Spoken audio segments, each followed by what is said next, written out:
ஓகேப்பா, last session வந்து radius of the nth orbit பார்த்துருந்தோம். ஸோ அதாவது ஒவ்வொரு ஆர்பிட்டோட ரேடியஸ் பார்த்தோம். இப்போ ஒவ்வொரு ஆர்பிட்டோட எனர்ஜி பார்க்க போகிறோம். ஏன்னா எனர்ஜி குவான்டைஸ்னு நீல்ஸ் போர் சொல்லிட்டாரு. அப்போ அவரோட கான்செப்டை யூஸ் பண்ணி ஒவ்வொரு ஆர்பிட்டோட எனர்ஜி எவ்வளவு, எனர்ஜினா என்ன எனர்ஜி இருக்கலாம்? ஒரு எலக்ட்ரான் சுற்றி இருக்குது, அதுக்கு என்ன எனர்ஜி இருக்கலாம்? Yes, very good. Kinetic energy and also potential energy. ஏன்னு கேட்டிங்கன்னா, இப்போ ஒரு உதாரணத்துக்கு நடுவில் நியூக்ளியஸ் இருக்குன்னு வச்சுப்போம், சின்னதாக போடுங்க. அடுத்தடுத்து ஆர்பிட் இருக்குது. மொதல் ஆர்பிட் ஒரு பொசிஷனில் இருக்குது, ரெண்டு ஆர்பிட் ஒரு பொசிஷனில் இருக்குது, மூணாவது ஆர்பிட் ஒரு பொசிஷனில் இருக்குது. ஒரு உதாரணத்துக்கு எலக்ட்ரான் எடுத்துமா, இங்கே ஒரு எலக்ட்ரானு, இங்கே ஒரு எலக்ட்ரான், இங்கே ஒரு எலக்ட்ரான் போட்டுங்க சும்மா. சப்போ ஒவ்வொரு எலக்ட்ரானும் ஒவ்வொரு பொசிஷனில் இருக்கு பாருங்க. அப்போ அதுக்குன்னு ஒரு பொட்டன்ஷியல் எனர்ஜி இருக்குது. I already told electron never take the rest, it rotate in circular orbit, revolving circular orbit. அதனால் கைனடிக் எனர்ஜி இருக்கும். இதுக்கு ஒரு எனர்ஜி இருக்கும், இதுக்கு ஒரு எனர்ஜி இருக்கும், இதுக்கு ஒரு எனர்ஜி இருக்கும். Suppose each electron has a potential and kinetic energy அப்படிங்கிறது தெளிவாக தெரியுது. இப்போ நான் என்ன பண்ண போகிறேன், ரெண்டு எனர்ஜி சேர்க்க போகிறேன், அதுதான் டோட்டல் எனர்ஜியாக கிடைக்க போகுது. ஓகே, இப்போ எலக்ட்ரானோட சார்ஜ் எவ்வளோப்பா? ஈ தான் போடுவோம் நம்ம. எலக்ட்ரான்னா ஈ தான். Yes, very good. 1.6 × 10⁻⁹ கூலும். அதாவது சிம்பிளாக ஈன்னு போட்டுப்போம், அது நெகட்டிவ். நியூக்ளியஸோட சார்ஜ் எவ்வளவு? நேற்று கூட அந்த இதில் பார்த்துருந்தோமே ரேடியஸில். எஸ், இப்போ ஈன்னு பாசிட்டிவ் ஈ தான் வரும். ஆனால் எத்தனை பாசிட்டிவ் சார்ஜ் இருக்குங்கிறது எதை டிபெண்ட் பண்ணியிருக்கோம்? எத்தனை பாசிட்டிவ் சார்ஜ்? Atomic number. நம்ம கெமிஸ்ட்ரியில் படிச்சிருக்கோம்ல, ஒவ்வொரு ஆட்டத்துக்கும் அட்டாமிக் நம்பர்னு எழுதுவாங்க. அதாவது நம்பர் ஆஃப் ப்ரோட்டான்ஸ் அல்லது நம்பர் ஆஃப் எலக்ட்ரான். ஏன்னா ரெண்டுமே ஈக்குவலாக தான் இருக்கும் ஒரு ஆட்டமில். ஆனால் நம்பர் ஆஃப் ப்ரோட்டான்ஸ் தான் நம்ம இசட்னு சொல்லுவோம். இப்போ இசட் இன்ட்டு இ, இதோட சார்ஜ் இஸ் இ. ஒரு எலக்ட்ரானா இ மைனஸு. இப்போ ரெண்டு சார்ஜினுள்ள எவ்வளோ பொட்டன்ஷியல் எனர்ஜி இருக்கும்? பொட்டன்ஷியல் யூன்னு சொல்லுவோமா? அது nth ஆர்பிட், ஏதோ ஒரு ஆர்பிட். பொட்டன்ஷியலுக்கு ஃபார்முலா என்னப்பா? mgh. ஓகே, இது சார்ஜை பேஸ் பண்ணி எஸ் 1/4π Q1 Q2/R. இந்த பொட்டன்ஷியல் எனர்ஜி அப்படிங்கிறத நம்ம பார்த்துருப்போம். 1/4π Q1 Q2/Rn. ஓகேவா? ஸோ இப்போ UN = 1/4πε. Q1 பதிலாக என்ன பண்ணலாம்? ZE. Q2 பதிலாக -E/Rn அப்படி சொல்கிறாங்க. இப்போ காமனாக பெருக்கிட்டு ZE² போட்டுடலாம். UN = 1/4πε ZE². மைனஸ் முன்னாடி போட்டுருங்க, Rn. இது பொட்டன்ஷியல் எனர்ஜிக்கான ஃபார்முலா. அடுத்தது கைனடிக் எனர்ஜி கண்டுபிடிக்கணும். இன்னும் இதில் என்ன பண்ணுறாங்கன்னா, இப்போ last class radius of the orbit பார்த்தோம்னா, radius of the orbit formula என்னப்பா?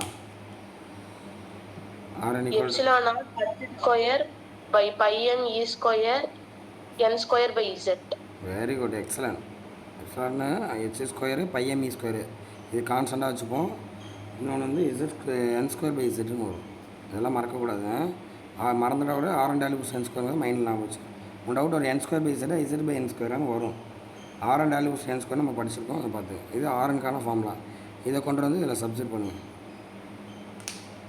போட்டிங்கன்னா பெருசாக இருந்தால் நான் ஷார்ட்டாக இது பண்ணிக்க வேண்டியதான். எப்படி வருதுன்னு தெரிஞ்சுப்போம். நம்ம ரிசல்ட்டை மட்டும் பண்ண முடியும். ZE². Rnக்கு பதிலாக இது அப்படியே வருமா? இந்த நியூமரேட்டர் உள்ளதை இங்கே கீழே போட்டுருங்க. ε0 h² n²/πme² வரும். அதை மேலே கொண்டு வந்துடுறேன். πme²z. கரெக்டாக பாருங்கள், இது வரைக்கும் சொன்னது. ஓகேடா, இதை கேன்சல் ஆகுதா? ஒன்றுமே ஆமாம், பையும் கேன்சல் ஆகிருக்கு. வேறு ஒன்றும் நடக்கலை. சரி, பேலன்ஸ் இருக்கிறதா அப்படி எழுதுங்க. E² E/4ன்னு போட்டுடலாம். Z இருக்குது. இப்போ Z² போட்டு ரெண்டு தான். ஓகேவா? இப்போ Z², எம்மும் இடுக்கில் ஒழிஞ்சிருப்பாருங்க, அப்படியே ஸ்ட்ரக்சராக போட்டுருவோம். Z² m E/4. ஓகேவா? Z² me4 அப்படின்னு ஆகிடுச்சு. Z² me4 4. அந்த 4 முடிச்சியா? 4லேயே ஆரம்பிங்க. 4 ε0² n² h². ஓகேங்களா? இதுதான் வந்து என்னது பொட்டன்ஷியலுக்கான ஃபார்முலா. ஈக்குவேஷன் 2ன்னு வச்சுங்க. எஸ், வெரி குட்ரா, மைனஸ். சூப்பர். ஸோ இதான் வந்து பொட்டன்ஷியல் எனர்ஜிக்கான ஃபார்முலா. சரிங்களா? அடுத்தது என்ன கண்டுபிடிக்கணும்? Kinetic energy. நீ கண்டுபிடிக்கிற மாதிரி நான் ஒரு சின்ன ட்ரிக்கு சொல்லிடுறேன். ஏன்னா அது ரொம்ப பெருசாக போய்ட்டுருக்கும். ஆனால் ஒன்றும் பண்ண வேணாம். நீங்கள் கைண்டிக் எனர்ஜினா இந்த ஆக்சுவலி கைண்டிக் எனர்ஜி ஃபார்ம்லாம் உங்களுக்கு தெரியும். ஆஃப் எம்வி ஸ்கொயர், அதாவது எம்விஎன் ஸ்கொயரு, கரெக்டுங்களா? இதில் இந்த வெலாசிட்டி ஃபார்ம்லாம் சப்ஸ்டிட் பண்ணணும். ஆல்ரெடி நம்ம கண்டுபிடிச்சோம்ல இந்த வெலாசிட்டி, இதை ஸ்கொயர் பண்ணி சப்ஸ்டிட் பண்ணணும். ஓகேவா? ஸ்கொயர் பண்ணி சப்ஸ்டிட் பண்ணி திரும்பவும் ரீஅரேஞ்ச் பண்ணி கொண்டு வந்தீங்கன்னா உங்களுக்கு ஆன்சர் வரும். அது என்ன வரும்னு கேட்டிங்கன்னா ஒன்றும் இல்லை, இந்த மைனஸ் அப்படியே ப்ளஸ் ஆக்கிடுங்க. இந்த 4 வந்து 8 ஆக்கிடுங்க, அவ்வளோதான். Z square ME4. உங்கள் ரிசல்ட்டை திருப்பி எழுதிக்கடா. எழுதிட்டு மைனஸ்க்கு மேலே ப்ளஸ்ஸை போடுங்க, 4க்கு மேலே 8 போடுங்க. That's all. இதுதான் வந்து என்னது கைண்டிக் எனர்ஜிக்கான ஃபார்முலா.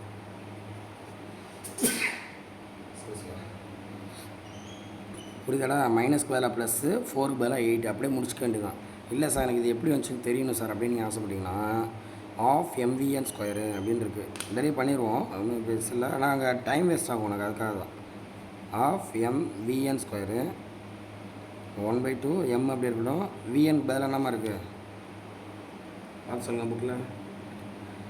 ஹச் வருமா? ஹச் ஸ்கொயரு, அதான் ஹச்டி விட பை 2π MA நாட்டுன்னு இருக்குது. அப்போ அதை ஸ்கொயர் பண்ணி சொல்லுங்கள். 4 pi square M square A0 square into Z square N square, கரெக்டுங்களா? அந்த VNனால் ஸ்கொயர் பண்ணி போட்டிருக்கேன். இதோட முடியாது. இங்கே இது A0 இருக்குது பாருங்கள், இந்த A0 வேல்யூ இருக்குது பாருங்கள், அதை நீங்கள் வந்து சப்ஜெக்ட் பண்ணணும். A0 வேல்யூ இருக்கா ஞாபகம் இருக்கா? மனப்பாடம் வெரி குட். இங்கே வந்து A0 ஸ்கொயரில் இருக்குது, அப்போ அதையும் சப்ஜெக்ட் பண்ணுங்கள். 1/2 M H square Z square மேலே இருக்குது நியூமரேட்டரில், கீழே வந்து 4π M ஸ்கொயரு A0 ஸ்கொயருக்கு பதிலாக இதை அப்படியே ஸ்கொயர் பண்ணுங்கள். Epsilon square H square already இருக்குது. நான் இப்போ ஸ்கொயர் பண்ணேன்னா எவ்வளோ வருமா? H⁴ டிவைட் பை எல்லாம் வரதை மேலே போட்டுறேன். டிவைட் பை இதை அப்படியே ஸ்கொயர் பண்ணி சொல்லுங்கள். Pi square M square E⁴. இது A0 ஸ்கொயரோட வழி தான். கீழே என்னென்ன இருக்குது? ஒரு N ஸ்கொயர் இருக்குது. ஓகேங்களா? இவ்வளோ தான் நான் போட்டிருக்கேன். போட்டுட்டு இப்போ கேன்சல் பண்ணுங்கள், ஆன்சர் வந்து பாருங்கள். என்னப்போ ஒன்றுமே கேன்சல் ஆகலை. H square and H⁴. Yes, H ஸ்கொயராக தான் இருக்குது. இங்கே 4 இருக்கும்போது இங்கே ஒரு 2 டைம்ஸ் வந்துடும். அது மாதிரி இங்கே ஒரு பை இருக்குது.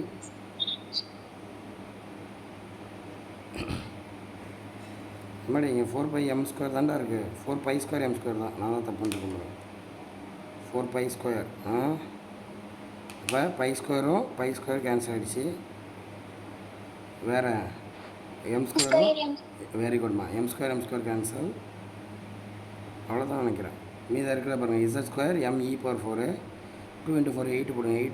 8 S0 square N square H square வந்துச்சு பாருங்கள். இதை போய் நீங்கள் அங்கே போய் சப்ஜெக்ட் பண்ணி ரீஅரேஞ்செலாம் பண்ண தேவையில்ல. இந்த பொட்டன்ஷியல் மட்டும் கண்டுபிடிச்சிங்க. இல்லை மனப்பாடம் பண்ணியிருக்கேன். நீ டேரெக்டாக இதெல்லாம் போடணும் அவசியமே கிடையாது. எனர்ஜின்னு டைட்டில் போட்டு பொட்டன்ஷியல் இது எழுதிடலாம். ஓகேவா? Minus Z square ME⁴ 4 epsilon N square H square. ஓகேவா? கைண்டிக் எனர்ஜிக்கும் போது மைனஸை ப்ளஸ் ஆக்குங்க, அப்புறம் 4 8 ஆக்கிடுங்க. That's all. சரிங்களா? நான் இப்போ என்ன பண்ணியிருக்கேன், கைண்டிக் எனர்ஜிக்கும் போது இந்த 4 மேலே 8 ஆகினேன்னா அப்போ இவங்க என்ன ரிலேஷன் கண்டுபிடிச்சிருக்காங்கன்னா ஜஸ்ட்டு இந்த பொட்டன்ஷியல் எனர்ஜி நான் இப்போ என்ன பண்ணுறேன்னா இந்த பொட்டன்ஷியல் எனர்ஜி இருக்குல்ல, பொட்டன்ஷியல் எனர்ஜி ஈக்குவல் டு இந்த கைண்டிக் எனர்ஜியை -12 இருக்குன்னா அது வருதா பாருங்கள், -2 KE அப்படிங்கிறத கண்டுபிடிச்சிருக்காங்க. இது ரொம்ப இம்பார்ட்டண்ட்டான ரிலேஷன்ஷிப்பு உனக்கு கண்டிப்பாக தேவைப்படும்டா. Potential energy equal to -2 times of KE. அதாவது ஒன்றும் கிடையாது, இந்த கைண்டிக் எனர்ஜி இருக்குல்ல அதை -12 பெருக்கி பாருங்களேன். -12 பெருக்கினீங்கன்னா 2ம் 8 கேன்சலாக 4 வந்துடுமா, இந்த டைமு மைனஸ் வந்துடும். அப்போ KE 2ஆல் பெருக்கினீங்கன்னா பொட்டன்ஷியல் எனர்ஜி வருது அப்படிங்கிறத தெரிஞ்சுங்க. இதில் யார் பெரிய ஆள், கைண்டிக் எனர்ஜி பெரிய ஆளா பொட்டன்ஷியல் எனர்ஜி பெரிய ஆளா? யார் high value?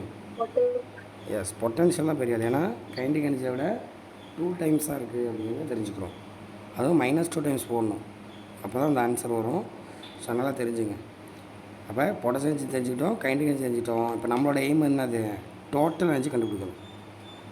Energy of the nth orbit. Total எனர்ஜியில் எடுத்து ஆட் பண்ணுமா, potential energy plus kinetic energy. இவனை திரும்ப சப்ஸ்டிட் பண்ணலாம், ரீஅரேஞ்ச் பண்ணலாம், சிம்பிள் லாஜிக் சொல்கிறாங்க. இப்போ பொட்டன்ஷியல் எனர்ஜி பேரெலாம் என்ன பண்ணிக்கலாம், 2 times of kinetic energy. Yes, minus 2 times of kinetic energy. Already இங்கே ஒரு கைனடிக் எனர்ஜி இருக்குது. -2 + 1 என்னம்மா, -1. அப்போ மைனஸ் KEN. இது உனக்கு முக்கியமான ரிலேஷன்ஷிப். டேரெக்டாக 1 மார்க்கில் கேட்பான். ஆக்சுவலி ஒரு டோட்டல் எனர்ஜிங்கிறது கைனடிக் எனர்ஜி தான். பொட்டன்ஷியல் எனர்ஜி வேலைக்கு வேலை பாருங்கள். கைனடிக் எனர்ஜி அது நெகட்டிவில் போகிறாங்க. That's all. கைனடிக் எனர்ஜியில் ஆன்சர் இருக்குல்ல, அதை மைனஸில் போட சொல்கிறான். மாதிரி எப்படிலாம் இது பண்ணுறாங்க பாருங்கள். ஒரு ஆர்பிட்டில் உள்ள டோட்டல் எனர்ஜிங்கிறது கைனடிக் எனர்ஜியோட மைனஸ் டேர்மு. இப்போ இதை கைனடிக் எனர்ஜி எழுதுங்க. எடுத்து Z² m e⁴ / 8 ε0 n² h². ஓகேவா, இதுதான் KE டேர்மு. மைனஸில் போட்டிங்கன்னா அதுதான் டோட்டல் எனர்ஜி அப்படின்னு சொல்கிறாங்க. இதெல்லாம் எவ்வளோ ஈஸியாக பிடிச்சிப்பாங்க. Z² m போக 8 ε0 n² h². நீ ஒரு இதாக லிட்டாக போதும்டா. அது மைனஸை ப்ளஸ் ஆக்கணும், 4 8 ஆக்கணும், திரும்ப அதை மைனஸில் போட்டிங்கன்னா அதான் ஆன்சர். இதில் இடையில உள்ள இந்த பாயிண்ட்ன்றது எழுதிருங்க. இதுக்கெலாம் 6 மார்க் இருக்கும். இதை மிஸ் பண்ணிட வேணாம். ஓகேவா, அதனால் பொட்டன்ஷியல் எனர்ஜி 2 டைம்ஸ் கைனடிக் எனர்ஜியாக இருக்குது. டோட்டல் எனர்ஜி K எனக்கு மைனஸ் டேர்மில் இருக்குது. இது அப்படியே உங்களுக்கு நான் ஆல்ரெடி 11th சொல்லியிருக்கோம். நம்ம 11th நடத்தியிருக்கோம். இந்த மாதிரியான ஏரியாவை கைனடிக் எனர்ஜியோட 2 டைம்ஸ் அதிகமாக இருக்கும். Total energy kinetic energy minus பார்ட்டாக இருக்கும். அதாவது கிராவிடேஷன் பொட்டன்ஷியல் எனர்ஜி 6ஆம் லெசன் நடத்திருப்போம். 11th 6ஆம் லெசனில் இருக்குது. Same concept repeated. ஏன்னா இங்கே டேர்ம்ஸ் வேரி ஆகுது. சரிங்களா, இதில் எது டவுட்ஸ் இருக்காடா இது வரைக்கும் பார்த்ததில்ல? ஓகே, இப்போ அதை அப்படியே திருப்பி இதை பார்த்துங்க. அதை அப்படியே திருப்பி சொல்லணும். அடுத்த பேஜில்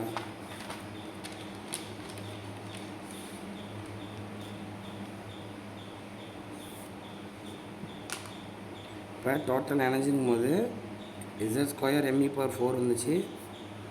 முன்னாடி மைனஸ் கண்டிப்பாக போடணும்.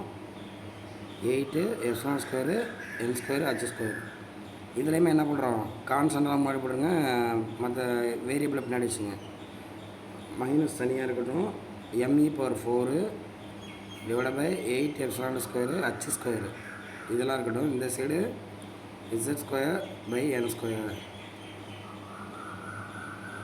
கரெக்டுங்களா, இது எல்லாமே கான்ஸ்டன்ட் தான். MIE 8 ε0 h². இது எல்லாமே கான்ஸ்டன்ட்டு. இதுதான் வந்து எனர்ஜி. எந்த ஒரு ஆட்டத்தோட எனர்ஜிக்கான ஃபார்முலா. இதையும் மனப்பாடம் பண்ணிட்டு தான். ரேடியஸ்க்கு மனப்பாடம் பண்ணோம்ல, அந்த மாதிரி இதை எனர்ஜிக்கும் பார்த்துருங்க. பார்த்துட்டு இப்போ இதோட வேல்யூலாம் கண்டுபிடிச்சி சப்ஸ்டிட் பண்ணுறாங்க. ஃபார் சிம்பிளிசிட்டி இசட்டுக்கு வந்து 1ன்னு வச்சுங்க. For hydrogen Z = 1. இப்போ Z² 1² ஆயிருமா, அதனால் அதை விட்டுருங்க. பேலன்ஸு இந்த டேர்ம் இருக்குது பாருங்கள். இதை சப்ஸ்டிட் பண்ணிங்கன்னா எலக்ட்ரான் வோல்ட் எவ்வளோ வருதுன்னா 13.6ங்கிறார். 13.6 1 / n² இருக்கும் எலக்ட்ரான் வோல்ட்டு. இது வந்து எதுக்கு மட்டும்தான் கேட்டால் ஹைட்ரஜன் மட்டும்தான். ஓகேவா, இந்த டேர்ம் வந்து 13.6 கான்ஸ்டன்ட்டு. ஹைட்ரஜனுக்கு இசருக்கு பதிலாக 1 போட்டு வச்சுருக்கேன். இதே நீங்கள் ஹீலியத்துக்கு கேட்டாங்கன்னா என்ன பண்ணிக்கலாம், ஹீலியத்துக்கு 2 போட்டிங்கன்னா 2² 4 ஆயிருமா, 4 × 13.6 போட்டுங்க. அதுதான் வரும்.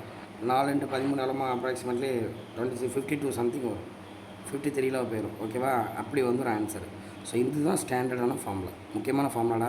எலக்ட்ரான் வோல்ட்டுக்கான ஃபார்முலா. அது ஜூலில் பார்க்கணும்னா எலக்ட்ரான் வோல்ட். ஆனால் எல்லா வேல்யூவும் அவன் போட்டு சப்ஸ்டிட் பண்ண இது வருது. இப்போ ரேடியஸ்க்கான ஃபார்முலா இருக்குது, எனர்ஜிக்கான ஃபார்முலா இருக்குது. இப்போ ரேடியஸை பொறுத்த வரைக்கும் நம்பர் ஆஃப் ஆர்பிட்டுக்கு அந்த பிரின்சிபல் கொண்டு நமக்கு எப்படிமா இருந்துச்சு, Rn is direct goes to n². Energy எப்படி இருக்குது, inversely proportional to inverse goes to n². ஆனால் மறந்துடாதீங்க, முன்னாடி ஒரு மைனஸ் சிம்பிள் இருக்குது, அதை வச்சுங்க. Keep the safe. இது பின்னாடி சிக்னிஃபிகண்ட்டாக இருக்கும் இப்போதைக்கு. ஆனால் நம்ம என்ன சொல்கிறோம், எனர்ஜி இன்வெர்ஸ் கோஸ் டு n²ங்கிற மாதிரி சொல்லியிருக்கோம். ஓகேங்களா, ரைட். இப்போ என்ன பண்ணுறோன்னா ஒரு ஆர்பிட்டுக்கு n = 1 2 3, n = 1, n = 2 3 ஆர்பிட்டோட எனர்ஜி கண்டுபிடிக்கலாம். இப்போ E1 என்ன மாறும், -13.6 டிவைட் பை அவ்வளோதாம்மா. அதே தானம்மா வரும். அவ்வளோதான். அங்கே எப்படி ரேடியஸில் ஏன் நடந்தனமா ஃபஸ்ட் வந்துச்சு 0.56 ஆங்ஸ்ட்ராம், 0.529 ஆங்ஸ்ட்ராம். அந்த மாதிரி தான் இங்கேயும் என்னது -30.6 EV. இதுதான் மினிமம் எனர்ஜி. அதுவும் ஹைட்ரஜன் ஆட்டமில் ஃபஸ்ட் ஆர்பிட்டோட எனர்ஜி இவ்வளோ தான் மினிமம் 13.6 எலக்ட்ரான் வோல்ட். முக்கியமான நம்பர் மறந்துடாதீங்க. ஓகேங்களா? இது பேர் ஒரு ரெட்பெர்க்னு சொல்கிறாங்க. ஒன் மார்க்கில் கேட்டால் சொல்லலாமா? 1 ரெட்பெர்க். ரெட்பெர்க் அப்படின்னு ஒரு பேர் வச்சுருக்காங்க. உங்களோட 155ஆம் பக்கத்தில் இருக்குது 1 மார்க்கில். 1 ரெட்பெர்க்னா இவ்வளோ energy.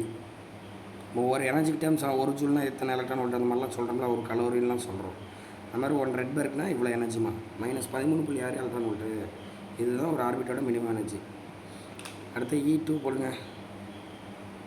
E2 13.6 divide by n ஸ்கொயர்னா எவ்வளோமா? 2 ஸ்கொயரா 4 போட்டிங்கன்னா 13.6 டிவைட் பை 4 -3.4. 3.4 உங்களுக்கு தெரிய பிடிச்ச நம்பர் 3.4 எலக்ட்ரான் வோல்ட்டு. அடுத்த E3 மைனஸில் தான் வரும் ஆன்சர். பார்த்துங்க நல்லா. 3 போட்டிங்கன்னா 3 ஸ்கொயர் 9 வரும். 13/6/9 -1.51. வெரி குட்மா. ஓகேவா? அடுத்தது n=4 கூட தெரிஞ்சு வச்சுப்போம், தேவைப்படலாம். 4 போட்டிங்கன்னா -16 வருமா டிவைட் பை 0.85 வருமா அப்ராக்சிமேட்லி 0.85 எலக்ட்ரான் வோல்ட்டு. ஸோ இந்த மாதிரி ஆன்சர் 1 எத்தனை ஆர்பிட் வேணாலும் ரேடியஸ்க்கு எனர்ஜி கண்டுபிடிச்சிட்டே போய்க்கலாம். ஓகேங்களா? இது புரியுதாடா? எது டவுட் இருக்கா அதில்? Yes. ஓகே. இப்போ அதாவது நம்ம நடுவில் நியூக்ளியஸ் இருக்குது, சுற்றி எலக்ட்ரான் இருக்குது, சுற்றி எலக்ட்ரானிக் ஆர்பிட் இருக்குது. ஃபஸ்ட் ஆர்பிட்டோட ரேடியஸ் எல்லாமே தெரியும் நம்மளுக்கு. இப்போ எனர்ஜியை பார்ப்போம். இது 13.6, இது 3.4, இது 1.5. ஸோ போக போக எனர்ஜி என்ன ஆகிட்டு இருக்குமா? குறையுதா அதிகமாகுதா? Decrease. மைனஸ் இருக்கிறதுனால increases. Very good very good. அது இப்போ வேலையாக பார்த்தீங்கன்னா குறையிற மாதிரி தானே இருக்குது 13.6. ஏன்னா நான் யூனிவர்சிட்டி பர்சன் தான் சொல்லியிருக்கேன் உங்களுக்கு. அதுக்காக தான் நான் மைனஸ் இருக்கட்டும் அப்படிங்கிற ஒரு வார்த்தையை சொன்னேன் உங்கள்கிட்ட. எனர்ஜி வந்து இன்வெர்ஸ் ப்ரொபோசல் தான். அப்போ குறையுதுன்னு தான் மீனிங்கு. இருந்தாலும் மைனஸுங்கிற வார்த்தை இருக்குது. மைனஸை பொறுத்த வரைக்கும் சின்ன நம்பர் தான் வேல்யூ அதிகம். கரெக்டுங்களா? பெரிய நம்பருக்கு வேல்யூ கம்மி தான், சின்ன நம்பருக்கு தான் வேல்யூ அதிகம் நெகட்டிவை பொறுத்த வரைக்கும். அதனால் போக போக வேல்யூ குறையுதுமே என்ன அர்த்தம்? அதோட வேல்யூ இன்க்ரீஸ் ஆகுதுன்னு அர்த்தம். கரெக்டுங்களாம்மா? இப்போ எனர்ஜி போக போக இன்க்ரீஸ் ஆகுது அப்படிங்கிறத தெரிஞ்சுக்க. கரெக்டாக சார் சொல்கிறது புரியுதா புரியலையா? எஸ். ஏன்னா நம்பர்ஸ் தான் குறையுமே இல்லையா? இது மைனஸில் இருக்கனால எனர்ஜி போக போக இன்க்ரீஸ் ஆகுது அப்படின்னு சொல்கிறாங்க. அப்போ இந்த ஃபஸ்ட் ஆர்பிட் பார்த்தீங்களா, இருக்கிறதுல பேசிக் 2 எலக்ட்ரான் இருக்கும், அதையும் சொல்லிடுவாங்க. ஸோ இந்த ஆர்பிட் வந்து -13.6 எலக்ட்ரான் வோல்ட்டு. மைனஸையும் சேர்த்தே சொல்லுங்கள். ஓகேவா? எனர்ஜியோட வேல்யூ அந்த மைனஸ் எதை இண்டிகேட் பண்ணுதுன்னா, அது வந்து still bound together with nucleus. Electron நியூக்ளியஸோட பவுண்டில் இருக்குங்கிறத அந்த மைனஸ் சொல்லுது. இல்லாட்டி இந்த ஃபார்முலாவில் மைனஸ் வந்திருக்காது. சரிங்களா? ஆனால் மைனஸ் இல்லாமல் இருந்தால் இந்த ஸ்டேட்மெண்ட் ஃபுல்லாகவே தப்பாயிடும். ஸோ மைனஸ் வந்து எந்தளவுக்கு சிக்னிஃபிகண்ட்டாக இருக்கு பாருங்க. ஒரு சின்ன மைனஸ் கூட நம்மளுக்கு ப்ளஸ்ஸாக இருக்கும். ஓகேவா? இப்போ 13.6 தான் கிரவுண்ட் ஸ்டேட் எனர்ஜி அப்படின்னு. இது வந்து மினிமம் எனர்ஜின்னு சொல்கிறாங்க. இது மினிமமாக இருக்கனால இப்போ நம்ம அப்பார்ட்மெண்ட் இருக்குது கீழே உள்ளது கிரவுண்ட் ஃப்ளோர்னு சொல்கிறாங்களா இல்லையா? அவ்வளோதான். இப்போ இதுதான் வந்து என்னது கிரவுண்ட் எனர்ஜி அப்படின்னு சொல்கிறோம். இப்போ ஸ்டேட் பேர் கிரவுண்டு. ஓகேவா? இது கிரவுண்ட் ஸ்டேட்டு. இதுக்கப்புறம் உள்ள ஸ்டேட்லாம் அதிகமான எனர்ஜியில் இருக்கும். இதை தாண்டி 3.4, 1.5, 0.85 எனர்ஜி அதிகமாகிட்டே போதா? அப்போ எக்ஸைட்டேஷன் எனர்ஜின்னு சொல்கிறாங்க. இந்த 2 வார்த்தை நீங்கள் கேள்விப்பட்டிருப்பீங்க ஆல்ரெடி. கிரவுண்ட் ஸ்டேட்டு ஒரு ஆட்டத்துக்கு ஒரே ஒரு கிரவுண்ட் ஸ்டேட் தான் இருக்க முடியும். அதான் ஃபஸ்ட்டு ஆர்பிட் மினிமம் இருக்குது பாருங்கள், அதுதான் கிரவுண்ட் ஸ்டேட்டு. அதுக்கப்புறம் உள்ள எல்லாத்துக்குமே காமன் பேர் எக்ஸைட்டட் ஸ்டேட். எக்ஸைட்டட் ஸ்டேட் எத்தனை மார்க் ஒரு ஆட்டத்தில்? அட்டாமிக் நம்பர் அது நிறையா இருக்குது, இன்ஃபினைட்டு சொல்ல முடியாது நம்மளால். கிரவுண்ட் ஸ்டேட்டு ஒன்று தான். எக்ஸைட் ஸ்டேட்டு ஒவ்வொரு இடத்துல இப்போ ஹைட்ரஜன்லாம் எவ்வளோ வேணாலும் இருக்கலாம். ஓகேவா? நம்ம இன்ஃபினைட்டை இமேஜின் பண்ணிங்க. ஒவ்வொரு ஆட்டத்துக்கும் நிறையா இருக்கும். இப்போ excite state 1, 2, 3, 4 and so on போய்கிட்டே இருக்கும். முடிவே கிடையாது. ஓகேவா? இப்போ ஹைட்ரஜனை பொறுத்த வரைக்கும் ஒரே ஒரு எலக்ட்ரான் தான் இருக்கும், ஒரே ஒரு கிரவுண்ட் ஸ்டேட் தான். இந்த எலக்ட்ரான் இப்போ நீ எனர்ஜி கொடுத்தீங்கன்னா எங்கே போவோம்? எவ்வளோ எனர்ஜி கொடுத்தாலும் இங்கேருந்து ஃபஸ்ட் ஆர்பிட் போகலாம், செகண்டு, தேர்டு, ஃபோர்த் அப்படி போயிட்டே இருக்கும். ஓகேவா? அதனால் அந்த இதுக்கு முடிவே கிடையாது, எக்ஸைட் ஸ்டேட்டுக்கு முடிவே கிடையாது. இதெல்லாம் நம்மளாம் இமேஜின் பண்ணிக்கிறது தான்டா. ஓகேங்களா? ரைட். இது கிரவுண்ட் ஸ்டேட்டுன்னு சொல்கிறோம். நல்லா கொஞ்சிக்கலாம். 1 2 3 3 ஆர்பிட்டு சார் வரைஞ்சிருக்கேன். ஃபஸ்ட் ஆர்பிட்டை வந்து நம்ம கிரவுண்ட் ஸ்டேட்டுன்னு சொல்கிறோம். செகண்ட் ஆர்பிட் என்னன்னு சொல்கிறோம்? ஃபஸ்ட்டு எக்ஸைட் ஸ்டேட்டுன்னு சொல்கிறோம். தேர்ட் ஆர்பிட்டை செகண்ட் எக்ஸைட் ஸ்டேட்டுன்னு சொல்கிறோம். எக்ஸைட் ஸ்டேட் மட்டும் அப்படியே மாறிட்டே வரும். கவனிச்சிங்க. கிரவுண்ட் ஸ்டேட்டு ஓகே, ஒன்றும் பிரச்சனை இல்லை. செகண்ட் ஆர்பிட்டுன்னு சொல்கிறத வார்த்தை எப்படி மாற்றுறாங்க பாருங்கள். ஃபஸ்ட்டு எக்ஸைட்டட் ஸ்டேட்டு, அடுத்த 3ஆவது ஆர்பிட் உள்ளதை செகண்ட் எக்ஸைட் ஸ்டேட்டு, அப்படியே பேர் வந்து மாறிக்கிட்டே இருக்கும். ஓகேங்களா? ஸோ இப்படி தான் என்ன ஆகிடுதுன்னா நம்ம கிரவுண்ட் ஸ்டேட்டு எக்ஸைட் ஸ்டேட்டுங்கிறத பார்த்துருக்கோம். சரிங்களா? ரைட். அப்புறம் இன்னொரு விஷயத்தை இதில் நீங்கள் கவனிக்கலாம். இப்போ எனர்ஜி இன்க்ரீஸ் ஆகுதா டிக்ரீஸ் ஆகுதா? இன்க்ரீஸ் ஆகுது. எஸ், எனர்ஜி இன்க்ரீஸ் ஆகுது. மினிமம் எனர்ஜி உள்ள ஆர்பிட்டுக்கு பேர் கிரவுண்ட் ஸ்டேட்டு, அடுத்த எல்லா எனர்ஜிக்கும் பேர் எக்ஸைட் ஸ்டேட்டு. இப்போ இதில் பாருங்களேன், இது ரெண்டுத்துக்குமான வித்தியாசம் அப்ராக்சிமேட்டாக சொல்லுங்கள். 13.6 3.4 எவ்வளோ வித்தியாசம்? 10.2. 10 பாயிண்ட் வருதா? 10 எலக்ட்ரான் வரும்னு வச்சுக்கிறேன்.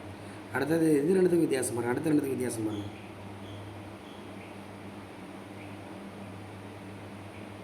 ஆ 3.4 1.5 அப்ராக்சிமேட்டாக எவ்வளோ சொல்லலாம்?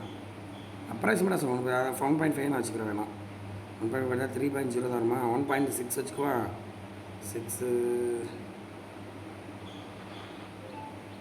1.6 பண்ணால் 3.1 வரும். 1.7 1.8 வச்சுக்கிறேன் வேணாம். அப்ராக்சிமேட்லி வச்சுக்கலாமாடா? 10 எலக்ட்ரான் உள்ள வித்தியாசம் இருந்துச்சு ஃபஸ்ட் ரெண்டுத்துக்கும்.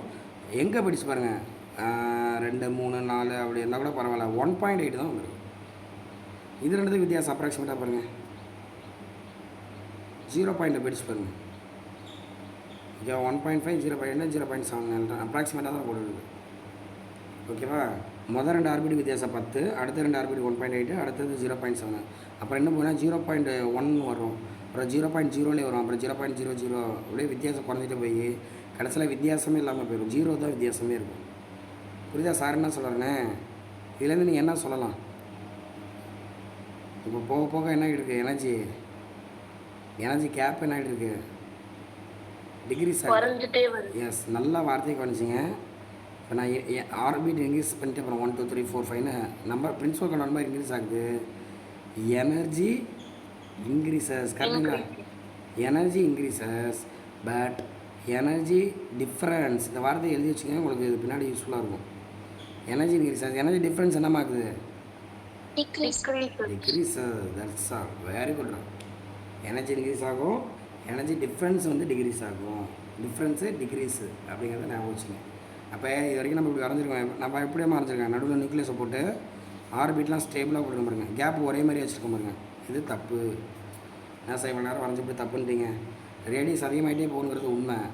இப்போ எனர்ஜி என்ன ஆகிட்டு இருக்குது அப்படின்னு கேட்டிங்கன்னா, எனர்ஜியோட வேல்யூ வந்து நம்மளுக்கு வந்து இன்க்ரீஸ் ஆனால் எனக்கு டிஃப்ரென்ஸ் வந்து குறையுது. இப்போ இந்த எனர்ஜி கேப் இருக்குது பாருங்கள், அந்த கேப்பை வந்து நம்ம குறைச்சிக்கிட்டே போகணும் போக. இப்போ ஆக்சுவலி இந்த மாதிரி இது திருப்பி ஆக்சுவலி ஆட்டம்னு எப்படி இருக்கும்? நடுவில் நியூக்ளியஸ் இருக்கும், ஃபஸ்ட் ஆர்பிட்டு, ஓகேவா? செகண்ட் ஆர்பிட்டு கேப் நிறையா போடுங்க. செகண்ட் ஆர்பிட்டு கேப் கொஞ்சம் நிறையா போட்டுங்கன்னா தேர்ட் ஆர்பிட்டு கொஞ்சம் குறைங்க.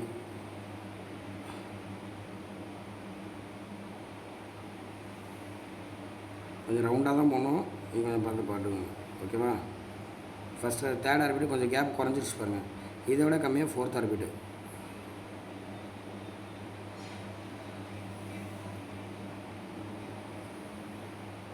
ஃபிஃப்த் ஆர்பிட்டு இன்னும் நெருங்கிடணும். இது பாருங்கள், வட்டம் எவ்வளோ மோசமாக இருக்குது. ஏதாவது வெங்காயத்தை ஆனியனை கட் பண்ணி வச்ச மாதிரி இருக்குது. ஆனால் போக போக கேப்பை குறைச்சிட்டே போகணும். இந்த மாதிரி ரவுண்டாக பார்த்தா நம்மளுக்கு கஷ்டமாக இருக்குல்ல, அதனால் என்ன பண்ணுறாங்கன்னா இப்படி கோடு போட்டு கட்டிடுறாங்க. இது பேர் கிரவுண்ட் ஸ்டேட்டு. அதனால் எனர்ஜி லெவலாம் இப்படியே வரைவோம் நம்ம. எங்கள் எக்ஸ்ரே ஸ்பெக்ட்ரா வரைஞ்சா ஞாபகம் இருக்குங்களா? K shell, L shell, M shell, characteristic X ray spectra. ஒரு ஆர்பிட்லேருந்து இன்னொரு ஆர்பிட் எலக்ட்ரான் தாவும்னு சொன்னோமே. அப்போ இப்படி தானே கோடு போட்டிருந்தாங்க. அதனால தான் அப்படி ரவுண்ட் ரவுண்டாக வரைஞ்சா சிரமமாக இருக்கும். அதனால் கிரவுண்ட் ஸ்டேட்டு அங்கேயே நீ படத்துலேயே பார்த்துருப்பீங்க. கிரவுண்ட் ஸ்டேட்டு அதாவது கேஷல் இங்கே இருக்கும், எல்செல் தூரமாக போட்டிருப்பாங்க. Ground state first excite state. இது வந்து ஈக்குவல் 0, அடுத்தது ஈக்குவல் ஃபஸ்ட்டு எக்ஸைட் ஸ்டேட்டு, அடுத்தது கேப் இன்னும் குறைஞ்சிருக்கும், ஈக்குவல் 2, அடுத்தது கேப் இன்னும் குறைஞ்சிருக்கும், ஈக்குவல் 3, அடுத்தது கேப் இன்னும் குறையும், அப்புறம் குறையும், இன்னும் குறையும், போக போக அப்படியே 0 இப்படியே வந்துடும். ஓகேவா? ஸோ இதான் KLMN அடுத்தடுத்த ஆர்பிட்டாக போட்டிருப்பாங்க. n = 1 0 1 2 3 n = 1 2 3 4 0 போட வேணாம், 1 ஆரம்பிங்க. n = 1 2 3 இப்படி போகுது. K செல் L செல் M செல்லு எனர்ஜி கேப்பு போக இது எனர்ஜி இன்க்ரீஸ் ஆகுது, எனர்ஜி கேப் குறையும். இது வந்து நெகட்டிவ் எனர்ஜியில் இருக்குமா, -13.6, அடுத்தது -3.4. இந்த 4 நம்பரை மனப்பாடம் பண்ணிடுவேன். -1.5, -0.85 அப்படியே போக போக அடுத்தது 0 வந்துடும். இதுதான் 0 பாயிண்ட் எனர்ஜி. இதெல்லாம் கெமிஸ்ட்ரியில் பார்த்துருப்பீங்க. 0 பாயிண்ட் எனர்ஜி. அதுக்கப்புறம் ஃபுல்லாக பாசிட்டிவ் எனர்ஜியாக போகும். நீ எனர்ஜி கொடுக்க கொடுக்க ஹீட் எனர்ஜிலாம் கொடுத்தீங்கன்னா பாசிட்டிவ் எனர்ஜி அதுட்டு அவ்வளோ ஹெவி எனர்ஜி இருக்கும். ஓகேங்களா? ஸோ இதுதான் வந்து அட்டாமிக் லெவல்மா. ஸோ இப்போ நீல்ஸ் போர் வச்சுட்டு ரேடியஸையும் பார்த்துட்டோம், ஸ்பீடு அதாவது ஆங்குலர் மொமெண்டம் அதுதான் ஸ்பீடாக சொல்கிறோம். ஸ்பீடு பார்த்துட்டோம், எனர்ஜி பார்த்துட்டோம். எனர்ஜி வந்து 3 மார்க்கு எதுலேருந்து எது இருக்குங்கிறத சொல்கிறோம்.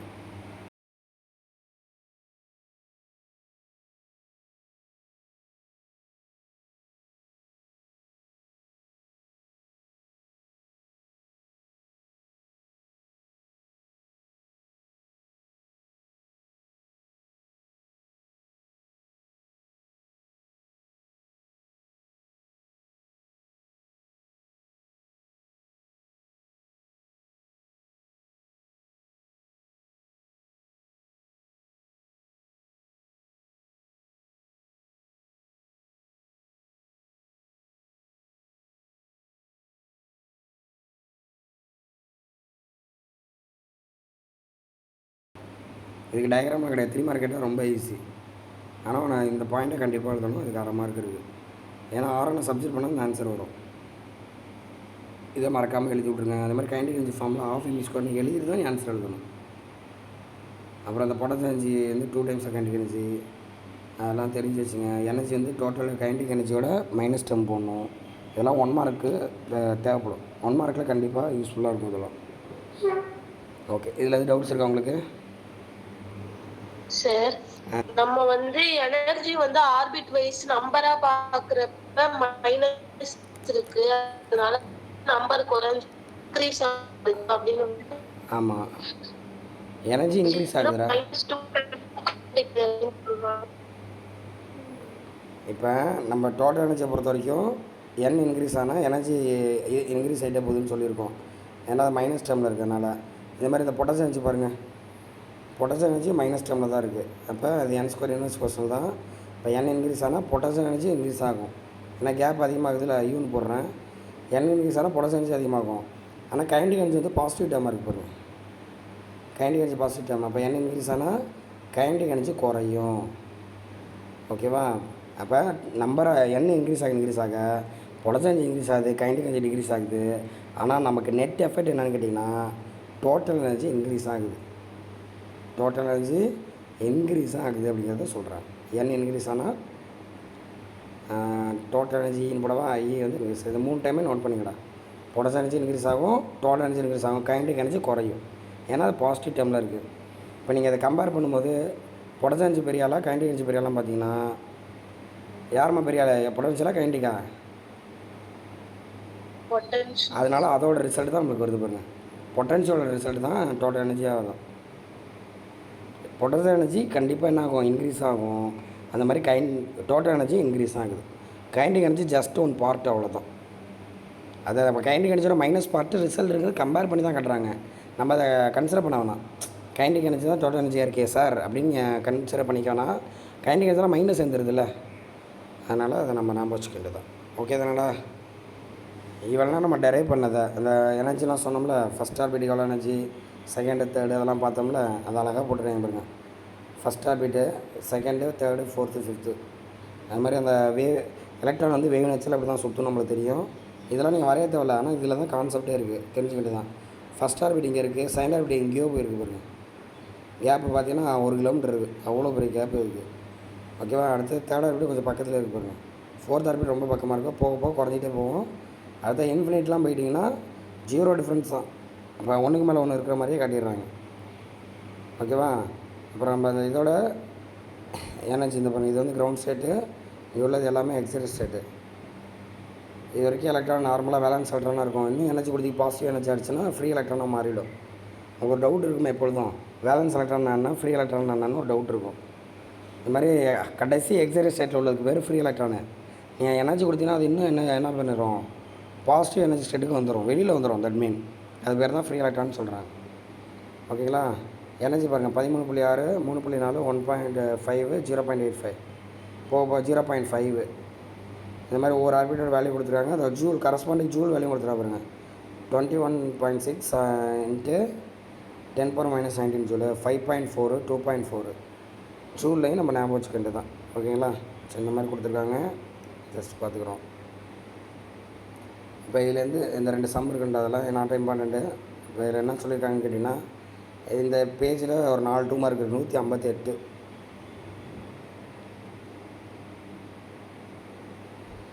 ஓகேவா? இப்போ நம்ம சிம்பிளாக உங்களுக்கு ஒன்று சொல்லிடுவோம். ஆர்பிட்டல் இல்லையா அங்கே இப்போ இங்கே எடுத்தோமா, இப்போ சார் நம்பர் 1 ஃபஸ்ட் ஆர்பிட் போட்டுருக்கேன். இது 2, இது 3, மொத்தம் 3 ஆர்பிட் இருக்குல்ல. இதில் எதுமா ground state? First orbit. First orbit ground state. Second orbit first excited state. Very good. அடுத்தது second excite state, third excite, infinite excite state இருக்கும். இப்போ நான் என்ன பண்ணுறேன்னு கேட்டிங்கன்னா, ஒரு ஹைட்ரஜன் ஆட்டம் எடுத்துக்கேன். ஃபஸ்ட் ஆர்பிட்டில் ஒரு எலக்ட்ரான் இருக்கும், கரெக்டுங்களா? ஃபஸ்ட் ஆர்பிட்டில் ஒரே ஒரு எலக்ட்ரான் இருக்கும். நான் என்ன பண்ணுறேன் அப்படி கேட்டிங்கன்னா, ஒரு எனர்ஜியை கொடுக்குறேன். அந்த எனர்ஜி எடுத்துகிட்டு அது என்னம்மா பண்ணும், குறிப்பிட்ட அளவு எனர்ஜி வந்தோட செகண்ட் ஆர்பிட். Very good. அந்த ஃபஸ்ட் ஆர்பிட் செகண்ட் ஆர்பிட் வித்தியாசம் இருக்குது பாருங்கள். அதையே நான் எனர்ஜி கொடுக்குறத இமேஜின் பண்ணிங்க. ஒரு பர்டிகுலர் எனர்ஜி கொடுக்கும்போது அது ஃபஸ்ட்டு எக்ஸைட் ஸ்டேட்டுக்கு போகும். அப்போ அந்த எனர்ஜிக்கு ஒரு பேர் வைக்கலாமா, நான் கொடுக்கக்கூடிய எனர்ஜிக்கு? எஸ். அந்த எனர்ஜிக்கு பேர் என்ன? எக்ஸைட்டேஷன் எனர்ஜி, அவ்வளோதான். அதாவது ஒரு எலக்ட்ரான் சுற்றிக்கிட்டு இருக்குது. நான் ஒரு எனர்ஜி கொடுத்தேன்னா அது ஃபஸ்ட்டு எக்ஸைட் ஸ்டேட்டுக்கு போனால் அது பேர் ஃபஸ்ட்டு எக்ஸைட்டேஷன் எனர்ஜி. இதே நான் கொடுக்குற எனர்ஜி எடுத்து 2வது ஆர்பிட் போயிடுச்சுன்னா, தட் மீன் 3வது ஆர்பிட் செகண்ட் எக்ஸைட்டேஷன் எனர்ஜி போயிடுச்சுன்னா, எனர்ஜி ஸ்டேட் போனால் அது செகண்ட் எக்ஸைட்டேஷன் எனர்ஜி. இந்த மாதிரி தேர்ட் எக்ஸைட்டேஷன் எனர்ஜி. ஒவ்வொரு ஆட்டம்க்கும் எக்ஸைட்டேஷன் ஸ்டேட் எனர்ஜி வேல்யூமே இருக்குது. ஃபஸ்ட்டு எக்ஸைட்டேஷன் எவ்வளவு, செகண்ட் எக்ஸைட்டேஷன் எனர்ஜி எவ்வளவு அப்படிங்கிறத பார்த்துக்குறோம். ஓகேங்களா? ரைட். அப்போ எக்ஸைட்டேஷன் எனர்ஜின்னு ஒரு டாபிக் இருக்குது. நம்ம 12th ஃபஸ்ட் லெசனில் பார்த்துருப்போம். பொட்டன்ஷியலுங்கிற வார்த்தை, பொட்டன்ஷியல் வி. பொட்டன்ஷியல் என்ன சொல்லிப்போம், பொட்டன்ஷியல் எனர்ஜி பெர் யூனிட் சார்ஜுங்கிற வார்த்தையை சொல்லியிருப்போம். பொட்டன்ஷியல் நம்ம ஒர்க் டன் பை சார்ஜா இல்லை யூ பை சார்ஜ்னு போட்டுருவோம். பொட்டன்ஷியல்னால் potential energy per unit charge. ஞாபகம் இருக்காது உங்களுக்கு? ஏதாவது W = QVன்னு நம்ம ஃபார்முலா கொண்டு வந்திருப்போம். Energy = QV. ரைட்டுமா? அப்போ potential mean potential energy per unit charge. நான் என்ன பண்ணுறேன், ஒரு யூனிட் சார்ஜை ஒரே ஒரு சார்ஜ் இங்கே எடுத்து வரேன்னா அந்த வேல்யூக்கு பேர் பொட்டன்ஷியல்னே சொல்லிடுறாங்க. First excitation potential, second excitation potential அப்படிங்கிறத சொல்கிறாங்க. ஒன்றும் கிடையாதா, நான் எனர்ஜியை கொடுத்து ஒரு ஆர்பிட்லேருந்து இன்னொரு ஆர்பிட் எடுத்து போகிறேன்னா அந்த எனர்ஜிக்கு பேர் எக்ஸைட்டட் எனர்ஜி. அந்த எனர்ஜி பெர் யூனிட் சார்ஜுன்னு இருந்துச்சுன்னா அது பேர் என்னது, பொட்டன்ஷியல் அப்படின்னு சொல்கிறாங்க. இந்த 2 வார்த்தைக்கு வித்தியாசம் தெரியுதா? Potential energy, potential. Excitation energy, excitation potential 2 டூமாக இருக்குது. ஓகே. அப்போ இந்த energy required to transfer 1 electron to another excitation energy mean that value is called excitation state mean excitation energy. அதே பெர் யூனிட் சார்ஜுன்னு நம்ம வார்த்தையை சேர்த்துக்கிட்டோன்னா அது பேர் எக்ஸைட்டேஷன் பொட்டன்ஷியல். ஓகேவா? Right. இப்போ நான் என்ன பண்ணுறேன்னா எனர்ஜியை கொடுத்துக்கிட்டே இருக்கேன்னு வச்சுப்போம். எனர்ஜியாக கொடுத்துக்கிட்டே இருக்கேன். அது என்ன பண்ணும், எடுத்துகிட்டு அடுத்தடுத்த எக்ஸைட்டேஷன் எனர்ஜிக்கு போகும். சப்போஸ் நான் ஹெவியான எனர்ஜி கொடுத்தா என்னம்மா பண்ணும், ரொம்ப லார்ஜ் எனர்ஜி கொடுத்து போடுறேன். அப்போ என்ன பண்ணும், அது அப்பயும் அதுக்கு எவ்வளோ எனர்ஜி டிஃப்ரென்ஸ் இருக்கோ அதை எடுத்துக்கிட்டு போவோம். ஒவ்வொரு ஆர்பிட்டும் நிறையா வித்தியாசம் இருந்துகிட்டே இருக்குது. அதை எடுத்துகிட்டு போயிட்டே இருக்கும். நான் ரொம்ப ஸ்ட்ராங் எனர்ஜி கொடுக்கும்போது, ஓகேவா? இப்போ இரும்பு நெருப்பு பட்டால் எதாவது ஆகுமா? நெருப்பு பட்டால் ஒன்றும் ஆகாது. ஆனால் ரொம்ப ஹீட் பண்ணாலும் அதுவே மெல்ட் ஆயிரும். ஸோ அப்படிங்கிற பட்சத்தில் நீங்கள் ரொம்ப ஸ்ட்ராங்கு ஹெவி எனர்ஜி கொடுக்கும்போது அது என்ன பண்ணோம், எலக்ட்ரான் உடச்சிட்டு வெளிலே வந்துடும்ங்கிறாங்க. ஆல்ரெடி நம்ம வார்த்தையை சொல்லியிருப்போமே, ஒரு ஆர்பிட்லேருந்து எலக்ட்ரான் ரிமூவ் ஆயிரும். அப்போ அந்த ரிமூவ் ஆகிட்டால் அந்த எனர்ஜிக்கு நம்ம பேர் சொல்லலாம். அந்த ப்ராசஸ்க்கு பேர் என்ன ஆக்சுவலி? வெரி குட்ரா, வெரி குட். எலக்ட்ரான் அந்த ஆர்பிட்லேருந்து வெளியிலே வந்துருச்சுன்னா அது பேர் அயனைசேஷன். அப்போ நம்ம கொடுக்கக்கூடிய எனர்ஜிக்கு என்னன்னு சொல்கிறோம், அயானைசேஷன். ஒன்றும் கிடையாது. இப்போ ஃபஸ்ட்டு ஆர்பிட்டில் ஒரு எலக்ட்ரான் இருக்குது. இதை எங்கே எடுத்து போகிறோம்னா இன்ஃபினைட் ஆர்பிட் எடுத்து போகிறோம். அதாவது 0 எனர்ஜின்னு சொன்னோம்ல, இந்த இடத்துல காட்டியிருப்பாங்களே. தோ n ஈக்குவல் டு இன்ஃபினிட்டி இங்கெல்லாம் போயிட்டா ஜீரோ எனர்ஜி, பாசிட்டிவ் எனர்ஜி, அதுக்கப்புறம்லாம் போனால் பாசிட்டிவ் எனர்ஜி. ஸோ இந்த மாதிரி ஃபஸ்ட் ஆர்பிட்லேருந்து இதெல்லாம் பாசிபிளாடா எங்கேயும் இந்த ஃபஸ்ட் ஆர்பிட்லேருந்து இன்ஃபினிட் எனர்ஜிக்கு எடுத்துகிட்டு போகணுமா. அப்புறம் ஒரு ஸ்ட்ராங் எனர்ஜி கொடுக்கணும். அந்த கேப்பு வித்தியாசம் இருக்குது பாருங்கள், இதுக்குமான வித்தியாசம் இந்த கேப்பை கொடுக்கணும் நம்ம.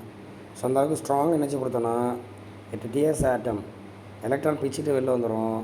அப்போ அது பேர் நம்ம என்னென்னு சொல்கிறோம், அயனைசேஷன் எனர்ஜி. அப்போ யூனிட் சார்ஜ் அந்த மாதிரி எடுத்துகிட்டு வந்தோன்னா அதுக்கு பேர் நம்ம அயானைசேஷன் பொட்டன்ஷியல். அவ்வளோதான்டா முடிஞ்சு போச்சு. 4 2 mark. Excitation energy, excitation potential, ionisation energy, ionisation potential. அவ்வளோதான் இந்த லெசனில். சார் இந்த பேஜில் காணும். இங்கே தான் இருக்கா, சாருக்கு தெரில. இல்லை பாருங்கள், the energy required to excite the electron from low energy to high energy state is called excitation energy. ஓகேவா, சிம்பிளாக சொன்னால் excitation potential, excitation energy per unit charge. ஓகேங்களா, அதான் ஒரு ஆர்பிட்லேருந்து இன்னொரு ஆர்பிட் எடுத்து போகிறோம்னா அந்த எனர்ஜிக்கு எக்ஸிடேஷன் எனர்ஜி, பெர் யூனிட் சார்ஜ்னு போட்டோம்னா அது பேர் எக்ஸிடேஷன் பொட்டன்ஷியல். ஓகேவா, நான் என்ன பண்ணுறேன்னா மொதல் ஆர்பிட் தான் எடுத்து போகிறேன். ஃபஸ்ட் ஆர்பிட்லேருந்து n = 1லேருந்து first excitation energy that mean n = 2 அதுக்கு எடுத்துகிட்டு போகிறேன். இப்போ எவ்வளோமா கேப்பு, -3.4 E2 - E1 வேல்யூடா, அதான் ஃபஸ்ட்டு எக்ஸிடேஷன் எனர்ஜியோட வேல்யூ. இப்போ நடுவில் நியூக்ளியஸ் இருக்குது, ஃபஸ்ட் ஆர்பிட் தான் கிரவுண்ட் ஸ்டேட்டு, அடுத்த ஆர்பிட்டு ஃபஸ்ட்டு எக்ஸிட்டட் ஸ்டேட்டு, அடுத்த ஆர்பிட்டு செகண்ட் எக்ஸிட்டட் ஸ்டேட்டு. கரெக்டுங்களா, ஃபஸ்ட் ஆர்பிட்லேருந்து செகண்ட் ஆர்பிட் எடுத்து போகிறோன்னா அது பேர் ஃபஸ்ட்டு எக்ஸிடேஷன் எனர்ஜி. இரண்டுத்துக்கு எவ்வளோமா வித்தியாசம் இருக்கும், இதோட வேல்யூ எஸ் வெரி குட், இதோட வேல்யூ 13.6 மைனஸில், இதோட வேல்யூ 3.4. டிஃப்ரென்ஸ் கண்டுபிடிச்சுன்னா ஃபைனல் மைனஸ் இன்சியல் போடுங்க. -3.4 -13.6 ஆன்சர் எவ்வளோ வருது, 10.2. இதுதான் ஃபஸ்ட்டு எக்ஸைட்டேஷன் எனர்ஜிக்கான வேல்யூ. அதாவது ஒரு எலக்ட்ரானை ஃபஸ்ட் ஆர்பிட்லேருந்து செகண்ட் ஆர்பிட் எடுத்து போவேன், தட் மீன் கிரவுண்ட் ஸ்டேட்லேருந்து ஃபஸ்ட்டு எக்ஸைட் ஸ்டேட்டுக்கு எடுத்துகிட்டு போவேன். கொடுக்க வேண்டிய எனர்ஜி எவ்வளோன்னு கேட்டாங்கன்னா 10.2 எலக்ட்ரான் வோல்ட்டு. இதே வந்து செகண்ட் எக்ஸைட்டேஷன் எனர்ஜிக்கு எடுத்துகிட்டு போகணும், நான் செகண்ட் எக்ஸைட் ஸ்டேட்டுக்கு எடுத்துகிட்டு போகணும். தட் மீன் தேர்ட் ஆர்பிட்டோட எனர்ஜி எவ்வளோமா, -1.5 எலக்ட்ரான் வோல்ட்டு. அப்போ அதை கண்டுபிடிங்க. அப்போ வித்தியாசம் பார்த்தீங்கன்னா ஃபைனல் வேல்யூ 1.5 -13.6. இந்த வேல்யூ போட்டிங்கன்னா 12.1. பாருங்கள், இப்போ இதுதான் செகண்ட் எக்ஸைட்டேஷன் எனர்ஜி. கொஞ்சம் அதிகமாக எனர்ஜி கொடுக்கணும், ஏன்னா 2 ஆர்பிட் வரைக்கும் போகணும்ல. 12.1 இதெல்லாம் 1 மார்க்குமா. ஃபஸ்ட்டு எக்ஸைட் ஸ்டேட்டோட வேல்யூ எவ்வளவு, செகண்ட் எக்ஸைட் ஸ்டேட் எனர்ஜியோட வேல்யூ எவ்வளவு.